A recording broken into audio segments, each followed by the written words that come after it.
Bon les amis, il est l'heure de la story. Non, je vais faire une story pour répondre parce qu'hier, je vais les citer parce que moi je ne suis pas lâche. Quand je parle des gens, je les cite. C'est très important de savoir de qui on parle. Et en vrai, je vais même pas être méchant avec ces gens-là parce que, bon, mis à part leur réaction que je ne comprends pas. Je parle d'un importateur de voitures du Japon qui s'appelle Japan X Import, qui est en tout cas le plus connu des importeurs de voitures du Japon et de Corée du Sud. Et je suis un peu déçu de sa story parce que c'est un gars, j'ai vendu quelques-unes des voitures qu'il avait importées, notamment le C63 gris, qui était dans un état de malade mental. Et en vrai, c'est un gars,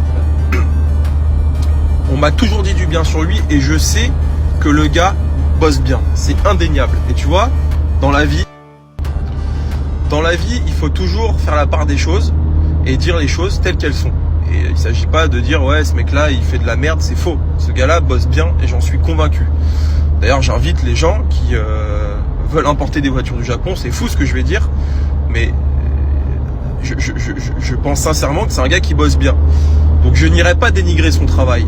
Ce que je comprends pas, c'est son attaque. Enfin, si je la comprends, je pense savoir pourquoi il fait ça. C'est son attaque envers moi, attaque gratuite. Alors que j'ai rien demandé à personne. Pour le coup, vous le savez, je suis quelqu'un parfois qui lance des piques, etc. Mais ce gars-là, je lui ai rien fait, je lui ai rien dit. Et je crois même que j'avais fait des stories à l'époque en disant sur ce C63 gris dont je parle que ça avait été importé par ses soins et que le gars, il a importé des bonnes caisses du Japon et de Corée du Sud. Mais je ne sais pas pourquoi hier l'envie lui a pris de faire une story contre moi sans me citer. Je trouve ça lâche. C'est dommage. Faut citer les gens. Faut arrêter de planer.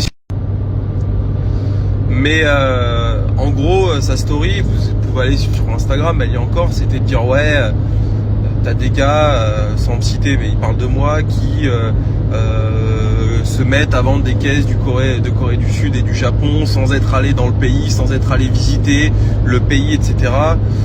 Bon, voilà, je vais répondre par cet argument, c'est un des seuls arguments qu'il a, parce que toutes les voitures qui venaient du Japon et de Corée du Sud, alors j'ai jamais vendu de voiture de Corée du Sud pour le moment, enfin si, on en a vendu quelques-unes suite aux stories d'hier et quelques jours avant, mais celle du Japon, j'en ai déjà vendu quand même une trentaine, c'est pas rien en 6 mois, il faut le dire quand même. Je pense même que j'en ai vendu plus que lui, alors que lui ça fait 5-6 ans qu'il fait ça, peut-être même plus. Et je dis pas ça pour me vanter, je dis ça parce que je commence à avoir le recul maintenant là-dessus. Toutes les voitures que j'ai vendues ont obtenu satisfaction auprès de mes clients. Alors c'est vrai, il y a des voitures qui étaient plus belles que d'autres, mais moi, mon credo, et vous le savez, moi je suis pas dans la haute couture automobile. Je suis pas là pour vendre, je suis pas là pour faire comme Moteur Essence. Je suis pas là pour faire comme chez Ferrari ou chez Porsche. Et encore que parfois chez ces constructeurs-là, c'est pas aussi bien que ce qu'on pense que ce serait. Mais bon, peu importe. Moi, je suis là pour vendre des bagnoles et obtenir satisfaction auprès de mes clients selon une certaine transparence. Je m'explique. Quand je vends des voitures qui viennent du Japon et là maintenant de Corée du Sud, je vends pas les voitures en disant alors évidemment je mets en valeur mon produit, je mets en valeur mon sourcing, parce que cette personne-là, Japanix, se moquait de ce mot-là, le mot sourcing. Quand tu es dans l'automobile, le mot sourcing est très important. Le sourcing, c'est ton approvisionnement en français, et c'est la façon dont tu achètes, enfin dont tu t'approvisionnes en voiture. Et c'est le nerf de la guerre. Vendre, c'est très facile. Ce qui est dur, c'est d'acheter. Bon, et ben, si tu veux, je mets en valeur mon sourcing. Le Japon, effectivement, on peut arriver à trouver des pépites de malade. La 435i que j'ai reçue hier, qui vient du Japon, c'est incroyable. C'est incroyable.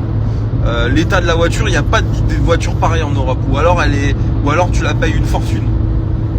C'est ce que je mets en, c'est ce que c'est ce dont je veux parler quand je parle de voitures du Japon ou de Corée du Sud.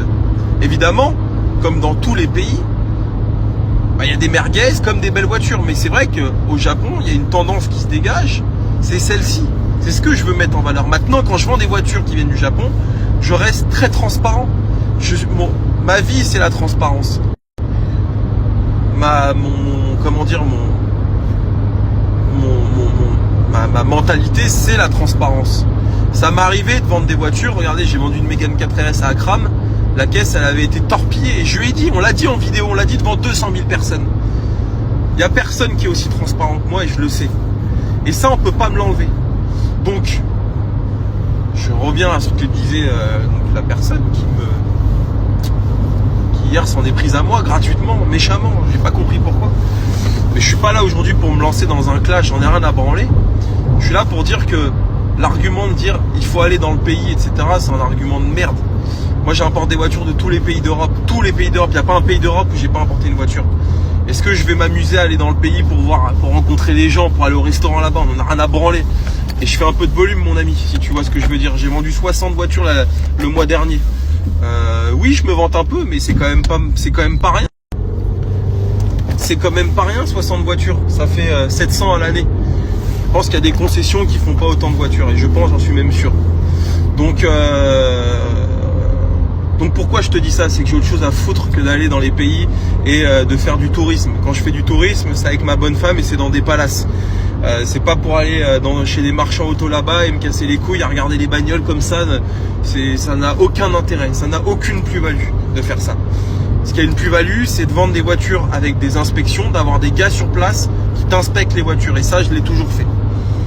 En gros, c'est de payer des gars qui vont te faire gagner du temps plutôt que d'aller prendre un billet d'avion, de passer 12 heures dans l'avion et d'aller faire du tourisme. Ça, c'est complètement useless, c'est inutile, ça sert à rien, c'est contre-productif, tu vois. Donc, excuse-moi de travailler de cette façon-là. Jusqu'à présent, ça marche très bien. Chacun sa façon de travailler, mais si tu veux, il y a quelques années, j'aurais fait une réponse un peu piquante, un peu agressive. Je veux pas faire ça aujourd'hui, ça sert à rien. Aujourd'hui, je pense qu'il y a à manger pour tout le monde.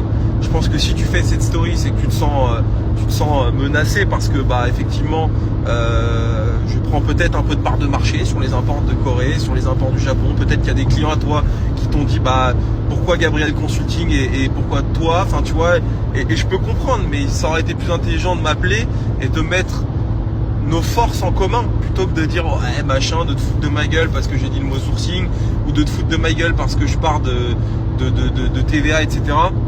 J'espère d'ailleurs que tu déclares bien tes voitures comme il faut en termes de TVA. Mais bon, ça c'est ton problème, c'est pas le mien. Mais voilà, chacun sa façon de travailler. Mais jusqu'à présent, mes clients sont satisfaits de mes services. Donc voilà, je veux pas rentrer dans cette guerre de merde.